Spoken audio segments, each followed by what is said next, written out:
आज हम मेंसुरेशन का आगे का पार्ट करेंगे, जिन्हें देखते जाएंगे। यहाँ से शुरू होता है वर्ग।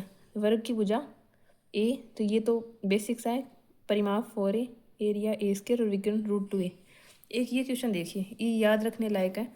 वर्ग के मध्य बिंदुओं को मिलाने से एक वर्ग बनाया जाता है, मतलब भुजाओं के मध्य बिंदुओं को मिला के एक वर्ग बना दिया।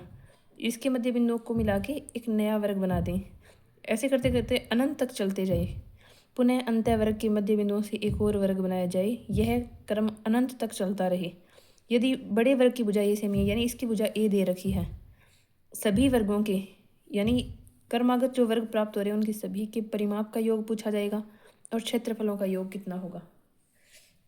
पहले तो ये तरीका देखिए कि इसकी भुजा ए है, मध्य बिंदु को मिलाया गया तो ये भुजा आएगी a/2, ये भी a/2, ये कर्ण हो गया तो ये आएगी a/√2, यानी √a/2 की स्क्वायर प्लस a/2 की स्क्वायर।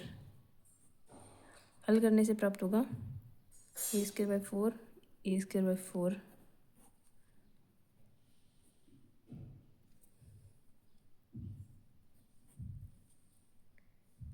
a/√2। नए वर्ग की भुजा a/√2। इसी प्रकार वर्गों की भुजा चलेगी। पहले की a थी, अंदर वाले की a/√2, उससे आगे वाले की a/2, यानी √2 का भाग और दे देंगे तो नीचे बन जाएगा 2। अब देखेंगे परिमाप, सभी वर्गों के परिमाप का योग देखेंगे तो 4a, 4a/√2, 4a/2, इस प्रकार चलेगा। ये हो गई एक ज्योमेट्रिकल सीरीज, गुणात्मक श्रेणी। इसमें 4a कॉमन ले लिया, 1, 1/√2, 1/2, अनंत श्रेणी बन गई। अनंत श्रेणी का होता है फॉर्मूला a/1 - r, यानी a प्रारंभिक पद 1/1 - r। इसका इसमें भाग देते हैं तो 1/√2 आता है, इसका भाग इसमें देंगे तो भी 1/√2 आएगा। यह सार्वनुपात। इसको हल करने पे देखिए, √2 - 1, √2 ऊपर चला गया, हर का परिमीकरण कर दिया। इसको हल करने पे ये आ गया मान। अब इसको याद कैसे रखेंगे, जैसे पहले बड़े वर्ग का परिमाप कितना है 4a, मतलब इसकी भुजा a है तो परिमाप है 4a, पैरामीटर 4a। अब देखेंगे सभी वर्गों के परिमाप का योग, तो एक ऐसे हिंट सेट कर लेंगे कि 2 गुना हो जाएगा। सभी अनंत तक के वर्गों के परिमाप का योग 2 गुना, तो 4a का 2 गुना 8 है, प्लस में रखेंगे 4√2a और आएगा। और सभी वर्गों के क्षेत्रफलों का योग पूछा है, तब सिर्फ 2 गुना, यानी इसका क्षेत्रफल a² है तो अनंत तक जो वर्ग दिए हैं उनके क्षेत्रफलों का योग 2a²। ऐसे करके याद रखेंगे, इससे वहाँ अपना टाइम बच जाएगा। वैसे आप तरीका देख लीजिए आंसर कैसे आया। a भुजा है पहले वर्ग की तो a², दूसरे की a/√2 तो इसका वर्ग हो जाएगा क्षेत्रफल के लिए। ऐसे चलेंगे, इसमें a² कॉमन लेंगे, 1, 1/2, 1/4। ये भी अनंत श्रेणी बन गई, गुणात्मक श्रेणी। तो इसका पहला पद a 1 है, अपॉन में 1 - r, यहाँ r का मान है 1/2, इसका मान 2a² आ जाएगा।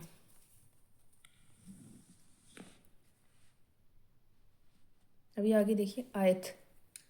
आयत का परिमाप होता है 2 गुना लंबाई प्लस चौड़ाई, क्षेत्रफल लंबाई इंटू चौड़ाई, और विकिरण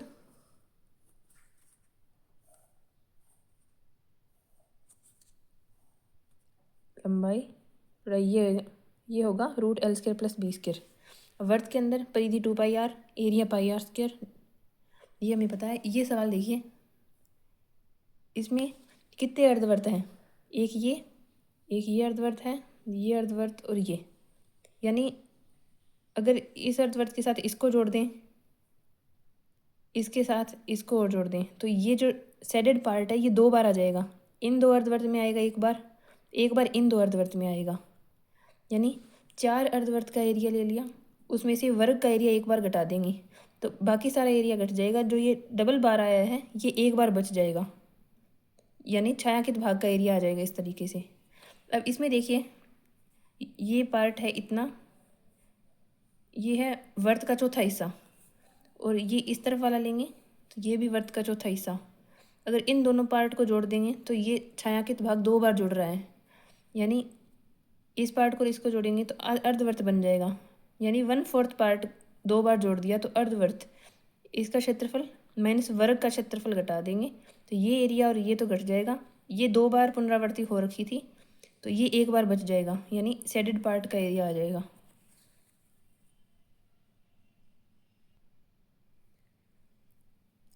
अब ये सवाल देखिए, ये एग्जाम में करने लायक नहीं है, इसको याद रखना होता है, वहाँ इतना दिमाग नहीं चलता।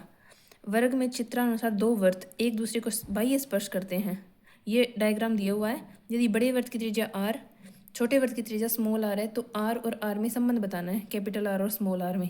अब ये देखिए, बड़े वृत्त को छोटा वृत्त स्पर्श कर रहा है, इस प्रकार ये दो स्पर्श रेखाएं हैं इस पे। अब इसमें संबंध देख लीजिए पहले, ये त्रिज्या इतनी स्मॉल आर, ये भी स्मॉल आर, इसके सम्मुख इतनी दूरी भी क्या होगी, स्मॉल आर, ये भी स्मॉल आर। इसमें समकोण त्रिभुज की प्रॉपर्टी लगाएंगे तो ये कितना बन जाएगा, √2r। और ये भुजा है capital R plus small r, यहाँ से यहाँ तक की दूरी हो जाएगी कैपिटल आर यहाँ तक, फिर स्मॉल आर, फिर यहाँ से यहाँ तक आएगी √2r, जो ये दिया है। और अगर इस ट्रायंगल में देखें OAB में, तो ये भुजा है r, ये इसके सामने की भुजा है, तो ये इतनी दूरी भी होगी कैपिटल आर। इसके अकॉर्डिंग ओ भी कितना होगा, ये दोनों भुजा लंब और आधार r है, ये विकिरण है, तो ये होगी √2 कैपिटल आर। तो ये दोनों बराबर रख देंगे, √2r बराबर होगा r plus r plus √2 small are.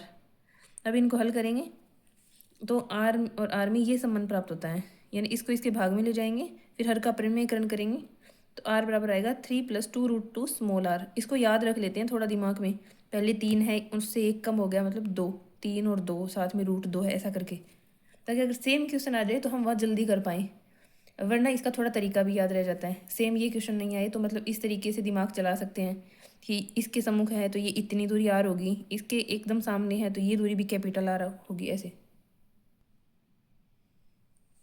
और ये सवाल देखिए, समकोण त्रिभुज में बने सबसे बड़े वर्ग का क्षेत्रफल, यानी ऐसा वर्ग जिसका एरिया मैक्सिमम हो, उसकी भुजा कितनी होगी। यानी आधार की लंबाई अगर b दे रखी है और परपेंडिकुलर की p दे रखी है, तो इस सबसे मैक्सिमम एरिया वाले वर्ग के लिए बताना है, भुजा होगी आधार इंटू लंब अपॉन में आधार प्लस लंब, BP/b प्लस p, और वर्ग का एरिया होता है भुजा के स्क्वायर। देखिए त्रिज्य खंड क्या होता है, दो त्रिज्याओं और चाप के बीच जो एरिया होता है वो होता है सेक्टर, यानी त्रिज्य खंड। इसका चाप की लंबाई कितनी होगी, टोटल एंगल होता है सेंटर पे बना 360 डिग्री, और टोटल चाप कितनी होती है, परिधि होती है 2πr, तो थीटा कोण के लिए आएगा 2πr इंटू थीटा अपॉन में 360 डिग्री, यानी टोटल 360 डिग्री का थीटा पार्ट लेना है, तब चाप का कितना हिस्सा आएगा, यानी परिधि का कितना हिस्सा। अब त्रिज्यखंड का क्षेत्रफल देखना है, टोटल इसका एरिया होता है πr², थीटा कोण के लिए एरिया कितना होगा, πr² इंटू थीटा बटे 360 डिग्री। अब ये त्रिभुज देखिए, ये थोड़ा सा याद ही रखना है, ये दोनों सम्मुख भुजाओं के मध्य बिंदु हैं, इनको ऐसे मिला दिया, फिर इनको इन शीर्षों से मिलाते हैं, जो ये छोटा ट्रायंगल बनता है, इसका एरिया बड़े वाले ट्रायंगल का 1/12वां भाग होता है, और जो ये ADE पार्ट है ये 1/4 होता है ABC का। ध्यान रखना है, मध्य बिंदुओं को मिलाने के बाद इनको शीर्षों से मिलाया गया है, जबकि इस ट्रायंगल में देखो सिर्फ मध्य बिंदुओं को मिला के नया ट्रायंगल बनाया है, तो ये सारे समान त्रिभुज बनेंगे, इन चारों भागों के एरिया बराबर बराबर है, यानी इसका एरिया होगा 1/4 बड़े ट्रायंगल के एरिया का। अब आगे देखिए छिन्नक यानी फ्रस्टम, जो कि कोन का एक पार्ट ऊपर से काट दिया जाए तो बनता है फ्रस्टम, जो ऐसे बाल्टी गिलास जिनकी शेप होती है। इसका एरिया का सूत्र देखिए, हम जानते हैं कोन का वक्र पृष्ठीय क्षेत्रफल होता है πRL, यहाँ है r की जगह r + r, यानी बड़े हिस्से की त्रिज्या कैपिटल R, छोटे की स्मॉल r, L है तिर्यक ऊंचाई, और संपूर्ण पृष्ठीय क्षेत्रफल वक्र पृष्ठ होता है जो चारों तरफ वाला एरिया हो, जिसमें ऊपर वाला और ये नीचे वाला हिस्सा नहीं रखा जाता, सिर्फ चारों तरफ वाला होता है कर्व्ड सरफेस एरिया। अब टोटल सरफेस एरिया है तो इसमें πr² ये जोड़ दिया और नीचे वाला पाई कैपिटल R² जोड़ दिया। आयतन, शंकु का आयतन होता है 1/3 पाई सिर्फ r²h होता है, क्योंकि उसमें सिर्फ एक रेडियस होती है, इस तरीके से ये यहाँ ऊपर और नीचे दो अलग अलग रेडियस है, तो इसमें आता है r² भी आ गया, स्मॉल r² भी आ गया, ये याद रखना है क्या जोड़ा गया है साथ में प्लस में, capital R into small r. यहाँ टू वगैरह ऐसे नहीं, नॉर्मल है आर इंटू आर गुणा एच, बाकी सेम है। उसमें होता है 1/3 पाई आर स्क्र एच। इतना याद रखें, आर स्क्र की जगह आर स्क्र भी है, कैपिटल आर स्क्र भी है, प्लस आर इंटू आर है। और यहाँ देखिए ये जो तिर्यक ऊंचाई है, ये इसका फॉर्मूला क्या होगा, इसके समांतर ऐसे लंब डाले तो ये इतनी दूरी होगी आर माइनस स्मॉल आर। ये इस आर में से ये वाली आर घटा देंगे तो ये दूरी होगी आर माइनस स्मॉल आर। ये दूरी है एच। इस प्रकार बनेगा ट्रायंगल आर माइनस आर, ये है एच और ये एल, तो ये विकिरण। इसमें संबंध बनेगा एल स्क्र बराबर root H square plus R minus R की स्क्र।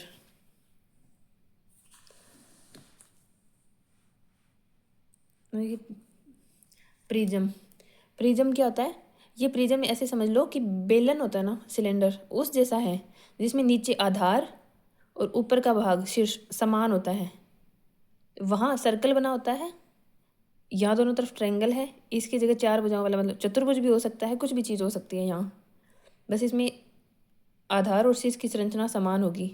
देखिए आधार व शीर्ष समान होगी, ये चाहे त्रिभुज हो, चतुर्भुज हो, बहुभुज हो, वर्त हो, यानी सिलेंडर। इसका वक्र पृष्ठीय क्षेत्रफल यानी इन दोनों आधार और शीर्ष को छोड़ के बाकी चारों तरफ वाला पार्ट देखना है कितना होगा।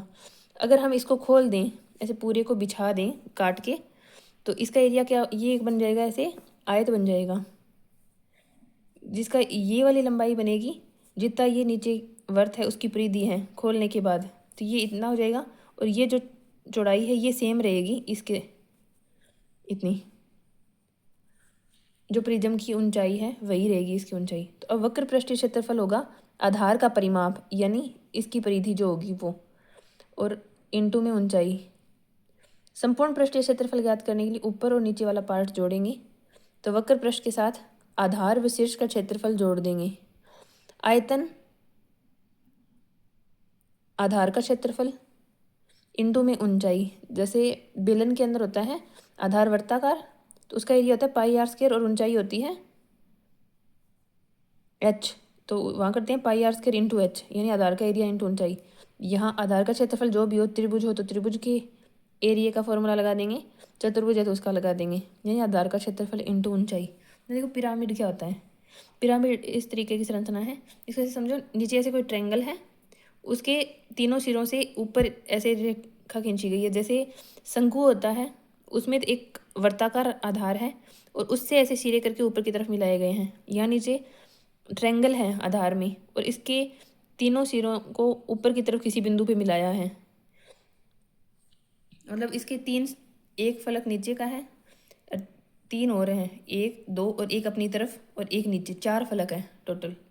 अब पिरामिड का वक्र पृष्ठीय क्षेत्रफल ये कितना होगा, इसमें मतलब नीचे वाला आधार नहीं जोड़ना है, सिर्फ वक्र पृष्ठ का क्षेत्रफल देखना है। तो इसमें तीन ट्रायंगल है, एक ये और एक ये अपनी तरफ जो सामने है, तीन ट्रायंगल हैं।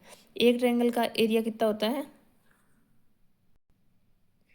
एक ट्रायंगल का एरिया होता है 1/2 आधार इंटू ऊंचाई, यानी इस ट्रायंगल का देखेंगे तो 1/2 आधार इंटू ऊंचाई, इसका देखेंगे तो 1/2 आधार इंटू ऊंचाई, इसी तरीके से। तो ये तीन बार जोड़ा है, मतलब इसका परिमाप हम टोटल कर देंगे सबको जोड़ के 1/2 आधार का परिमाप इंटू तिर्यक ऊंचाई, यानी इस भुजा की तिर्यक ऊंचाई यहाँ से लेके इस शीर्ष से अगर इस पे लंब डालें।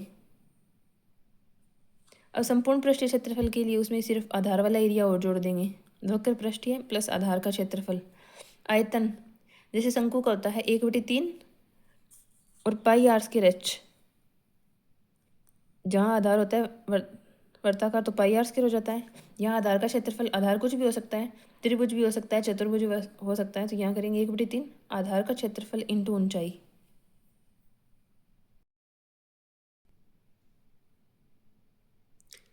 अब ये आगे का सवाल देखिए, घन के कोने ए व तथा ए पर मिलने वाले तीनों कोरों के मध्य बिंदु पी क्यू आर हैं, पी क्यू आर। चतुष्फलक पी क्यू आर, ये बिंदु है ए पी क्यू आर। इसी प्रकार सभी कोनों पे, मतलब सभी कोनों पे मध्य बिंदुओं को मिला के ऐसे चतुष्फलक की आकृति में टुकड़े काटेंगे। इस भुजा का मध्य बिंदु, ये मध्य बिंदु और इस कोर का, मतलब शीर्ष पे 3 किनारे टकराते हैं, 3 कोर, उनके मध्य बिंदु को मिला के जो टुकड़ा होगा वो हटा देंगे। तब बताना है कि कोरों की संख्या कितनी हो जाएगी। जैसे एक कमरे में कोर होती है 4 खड़ी और 4 ऊपर आधार, 4 शीर्ष में 4 आधार में, यानी 12 कोर होती हैं। लेकिन ऐसे टुकड़े काटने के बाद कितनी कोर बचेगी? 24। शीर्ष होते हैं 8, 4 ऊपर 4 नीचे, और इनको काटने के बाद शीर्ष बन जाएंगे 12। फलक होते हैं 6, 4 चारों तरफ के, 2 ऊपर नीचे के, और बाद में बन जाते हैं फलक 14। इनको आप काउंट करके भी देख सकते हैं, जिस शीर्ष बताती हूँ आपको। ऐसे 4 टुकड़े काट दिए तो 1 2 शीर्ष और 1 शीर्ष यहाँ बन जाएगा, एक यहाँ, 4 शीर्ष यहाँ हो गई, 4 इस तरफ मध्य बिंदु पे किनारों के, 4 4 8 और 4 यहाँ नीचे बन जाएंगे, यानी 12 शीर्ष हो जाएंगे। इसको याद ही रखना है। कोरों की संख्या हो गई 12 से 24, शीर्ष 8 से 12 हो गए, और फलक 6 से 14 हो गए। अब देखो P इकाई वाले समबाहु त्रिभुज को, ये याद रखना है, समबाहु त्रिभुज है जिसकी भुजा P दे रखी है। अगर इसको एक भुजा, ये भुजा को ऐसे फिक्स रख दिया और इसके ऐसे अराउंड ऐसे पूरे को घुमाया जाए, इसके अराउंड, इस भुजा के अराउंड घुमाएंगे इस कोने को पकड़ के ऐसे, तो जो आकृति बनेगी उसका आयतन कितना होता है? उसका आयतन होता है 1/4 पाई P की क्यूब। और अगर इस शीर्ष को फिक्स रख दें यहाँ पे ही, मतलब इस पे कील ठोक दी और इस वाली भुजा को पकड़ के ऐसे घुमाएंगे शीर्ष के परितः, यानी शीर्ष के परितः घुमाएंगे तो आयतन बनेगा 1/2 पाई P की क्यूब। ये निकला कैसे है? जैसे इस भुजा को फिक्स रख के और ऐसे घुमा रहे हैं इसको, तो देखो क्या बनेगा, एक शंकु की आकृति इस साइड बनेगी, एक शंकु जैसी आकृति इस साइड बनेगी, जैसे 2 शंकु ऐसे आपस में जुड़े हुए हो, इस तरीके से आकृति बनी है। तो जिसकी ये तिर्यक लंबाई है P, ये भुजा P थी तो ये आधी P/2। इसमें देखो अभिष्ट आयतन कितना होगा? शंकु का आयतन होता है 1/3 पाई r²h। यहाँ 2 शंकु है तो 2 इंटू शंकु का आयतन, एक शंकु का आयतन होगा 1/3 पाई, और ये क्या है? ये है P/2, ये है P, तो इसकी लंबाई कितनी आएगी? समकोण त्रिभुज के हिसाब से पाइथागोरस पर में लगाएंगे तो आएगा √3/2p, यानी ये त्रिज्या है √3/2p और ऊंचाई है P/2, तो एरिया आएगा 1/3 पाई त्रिज्या का स्क्वायर इंटू ऊंचाई 1/4 पाई P की क्यूब। अब याद रखना है, भुजा के परितः घुमाते हैं तो 1/4 है, शीर्ष के परितः घुमाते हैं तो 2 गुना हो गया, यानी 1/2 आया है।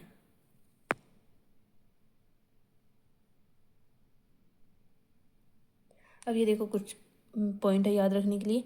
यदि किसी वर्ग में भुजाओं के मध्य बिंदुओं को मिलाकर वर्ग बनाया जाता है तो उस वर्ग का क्षेत्रफल मूल वर्ग से आधा होता है, यानी वर्ग के मध्य बिंदुओं को मिलाने से नया वर्ग बनेगा, उसका क्षेत्रफल पहले वाले वर्ग का आधा होता है।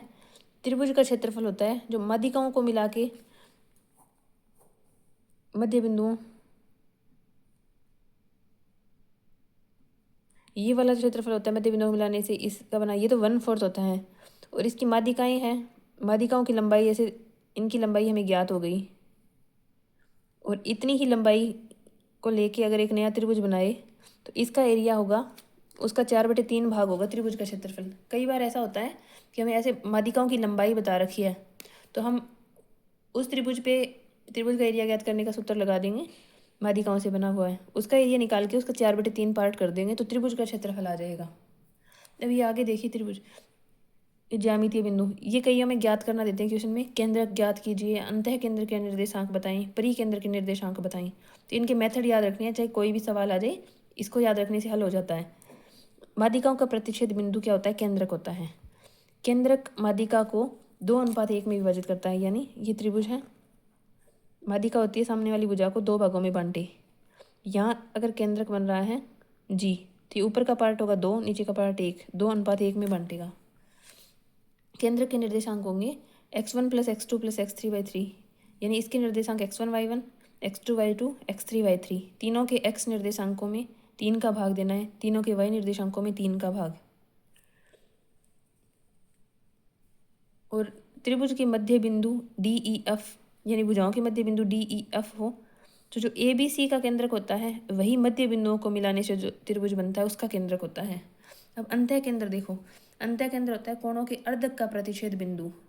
तीनों भुजाओं से दूरी बराबर होगी, तीनों भुजाओं से लंब दूरी बराबर होगी इस तरीके से, क्योंकि तीनों भुजाएं उसके ऊपर क्या है, स्पर्श रेखाएं हैं, और वो दूरी जो है वो उसकी अंतःवृत्त की त्रिज्या बन जाती है, इसलिए तीनों भुजाओं से उसकी दूरी समान होगी।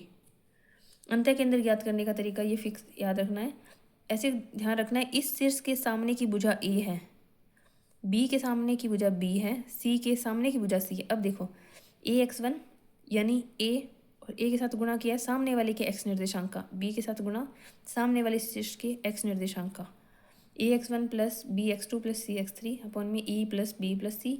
इसमें ए के सामने का y निर्देशांक AY1 BY2 और CY3। ये थोड़ा गलत बना हुआ है डायग्राम, ये थोड़ी इसमें गलती है। ये है बी के सामने की भुजा ये बी होनी चाहिए, और ये है CX3Y3, इसके सामने की भुजा सी होनी चाहिए। एक कोण का अर्धक सामने वाली भुजा को शेष दो भुजाओं के अनुपात में विभाजित करता है। ये हमने पीछे भी एक थ्योरम पढ़ी थी। अगर ये कोण का अर्धक है यानी ये एंगल x/2 है, ये x/2 है, A B और C और D, तो ये सामने वाली भुजा को शेष दो भुजाओं के अनुपात में यानी AB अपॉन में AC बराबर आएगा BD अपॉन में DC। अब देखो परिकेंद्र होता है त्रिभुज के बीच ऐसा बिंदु जिससे वर्त खींचा जा सके, जो सभी शीर्षों से होके जाए, तभी होता है, यानी परिवर्त खींचा जा सके। ये है परिकेंद्र, जो बनता है भुजाओं के लंब अर्धक से, यानी इस भुजा के ऊपर मध्य बिंदु से लंब खींचें, इस भुजा के मध्य बिंदु से लंब खींचें, तो ये जहाँ टकराते हैं वो होता है